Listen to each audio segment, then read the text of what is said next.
Okay, ladies and gentlemen, we're moving on with the most important part of the evening. Before we do, you may have noticed at your table tonight, you got a lovely Killie book, Killie Till I Die. This book was kindly given to us by the author himself, Richard Cairns. He's here tonight. A big thank you for Richard Cairns.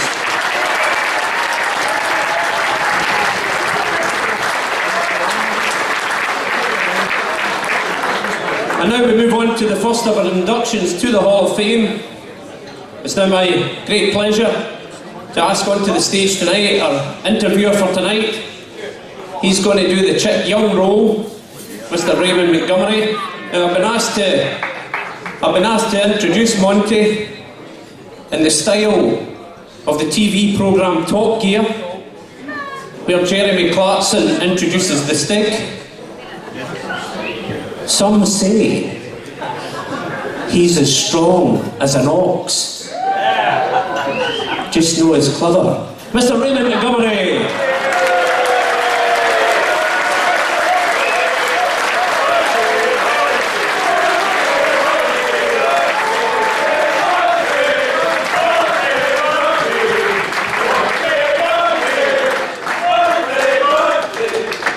Thanks for that, Ronnie. I'll crack the jokes here on in. Thank you all the back for that reception as well, lads. I can always count and use. Thank you very much. Well, folks, it's time to get down to the business of what we're here to celebrate this evening. And what I'd like to say, ladies and gentlemen, is Killie have a long and proud history as one of the first football clubs to have been formed in Scotland. So we're better to start a Kilmarnock Football Club Hall of Fame than to honour the men who founded the club all those years ago. The club have came a long way since those early kickabouts in the Howard Park.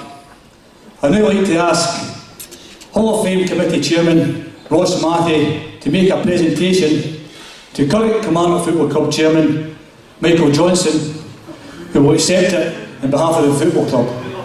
Michael.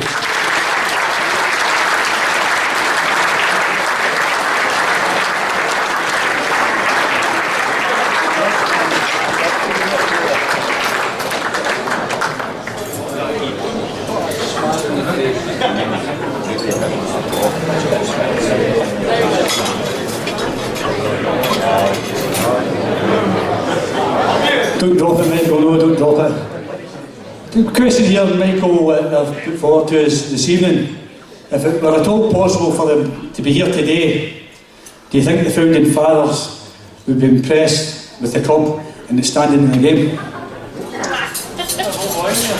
Well, I certainly think so. I think the first thing they'd be astonished by is the sight of Rugby Park as it is today, with a fantastic 18,000-seater stadium and our new state-of-the-art 3G pitch. That would be a real mind-blower for them, as I'm sure they never conceived that such a thing would exist. But we've truly got great facilities here, so I think they'd be delighted by that. The second thing which I think they'd be really pleased about is the fact that the club has won such prestigious honours. We've completed the domestic treble in 2012 with the League Cup win, but obviously we've got the 3 Scottish Cup victories, and most importantly of all this year, won the First Division Championship in 1965 in such dramatic circumstances. So they'd be delighted by that, and you know, that league win was on the back of 4 out of the 5 previous seasons coming as runners-up in the league, so it was no fluke, it was a well-deserved achievement.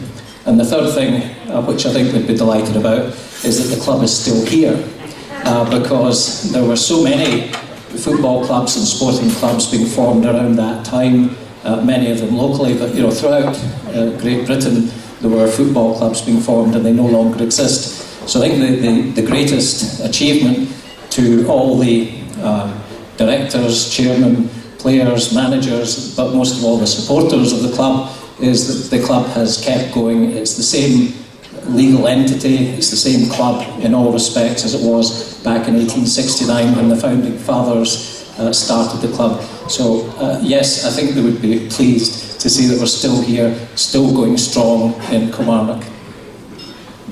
Thanks very much, Michael. Thank you, President.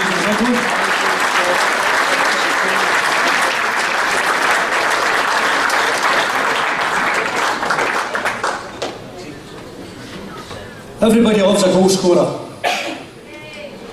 It's never me, but. And our second inductee this evening was certainly that. Willie Culley.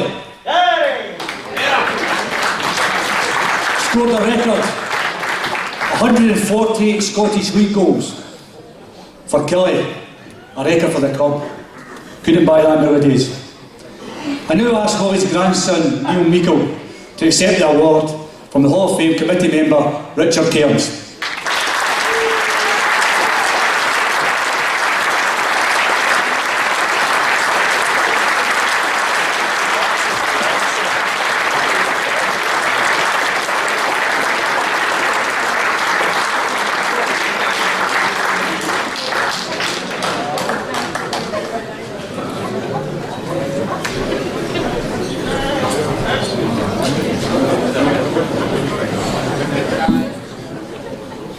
Well, Neil, were you aware he's such a legendary Killie player in the family?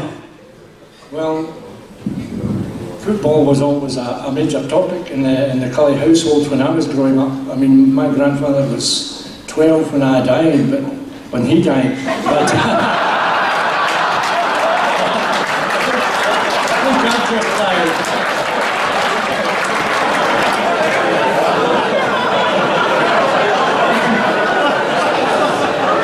We're going live here. So we obviously were always well aware, you know, of his career and his record both at Kilmarnock and in England.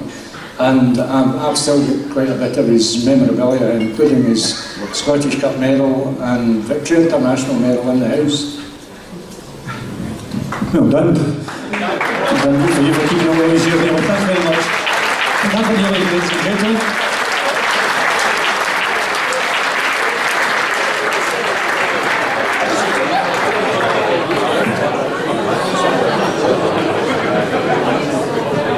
There is one player who has won the Scottish Cup twice with Kilmarnock. The only Culley player ever to do so. Mattha Smith.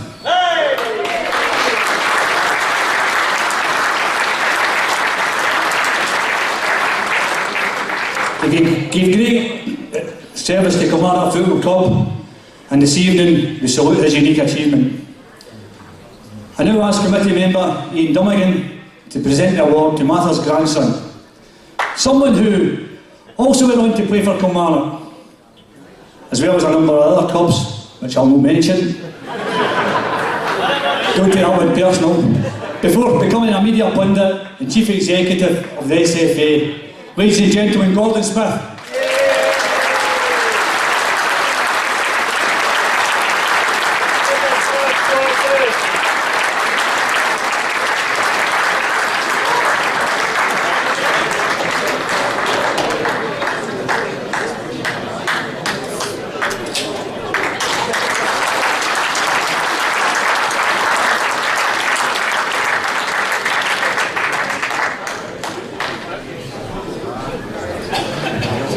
Congratulations.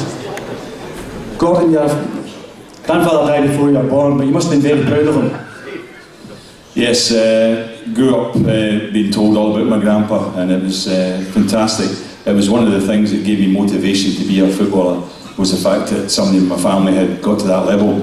So sorry my dad couldn't be here today. My dad died in October last year, and he spoke so highly of him, but we've got a full family table there. One of his other sons is here.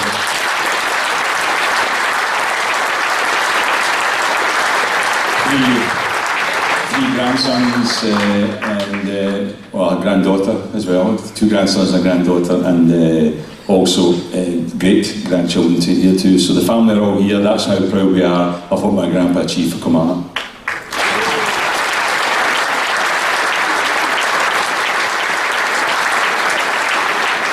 Well said, Gordon. Do you have any, or have you seen any of his 2 cup winning medals? better than that, I've actually brought one with me.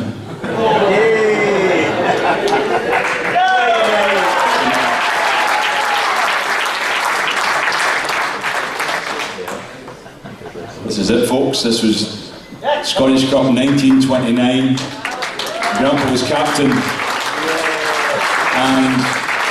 I've been playing the 1920 final. I was telling some people earlier on today, the 1920 final, they beat Albion Rovers. The crowd was 95,000 at Hampden against Albion Rovers. Yeah, that shocked myself. The final against Rangers in 1929, they beat Celtic in the semi-final and Rangers in the final that year. And it was the Rangers team that beat that year set the record of the wins for the Rangers Football Club that's been held ever since, of wins that season, and Kilmarnock beat them 2-0 in the final.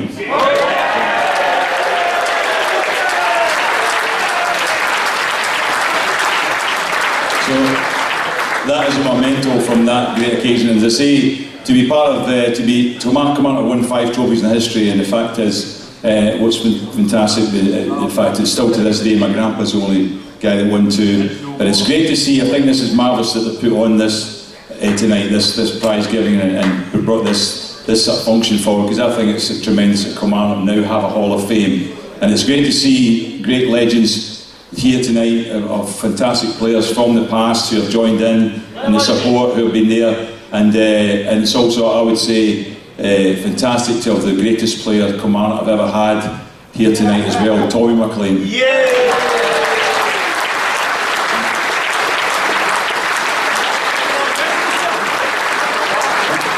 Thanks very much, Gordon.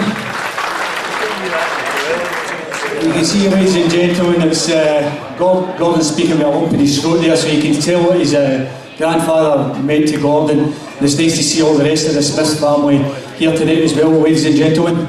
And I think this is going to be a big thing here at Kilmarnock, this Hall of Fame, because you can see maybe the people that's turned out this evening, it's touching a lot of people's hearts, and that's what nights like this are all about, ladies and gentlemen. So thanks again to Gordon Smith.